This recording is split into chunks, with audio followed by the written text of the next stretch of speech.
Tim DVI Polri berhasil mengidentifikasi 2 korban kebakaran lapas kelas 1 Tangerang.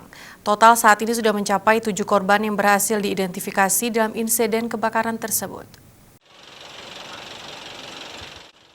Kabag Penum Divisi Humas Polri, Kombes Ahmad Ramadan dalam konferensi pers yang dilakukan di RS Polri Jakarta Timur pada Sabtu 11 September menyatakan tim DVI Polri telah melakukan identifikasi 2 jenazah korban kebakaran lapas kelas 1 Tangerang atas nama Mat Idris bin Andrismon, pria 29 tahun, serta atas nama Ferdian Perdana bin Supriyadi, pria 28 tahun.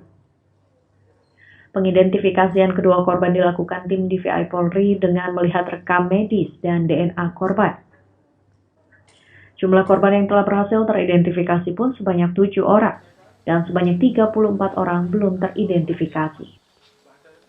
Selanjutnya untuk jenazah hari ini, pihak tim DVI akan berkoordinasi dengan pihak lapas, juga berkoordinasi dengan pihak keluarga korban untuk penyerahan jenazah kepada keluarga. Kombes Ahmad Ramadan menyatakan tim DVI Polri pada hari ini telah mengembalikan 1 jenazah korban kebakaran kepada keluarga. Selain itu, ia menyatakan pihaknya akan terus bekerja keras untuk mengidentifikasi para korban kebakaran agar dapat mengembalikannya kepada keluarga. Dari Jakarta, Helmut Timothy, Dimas Krisna, Kantor Berita Antara mewartakan.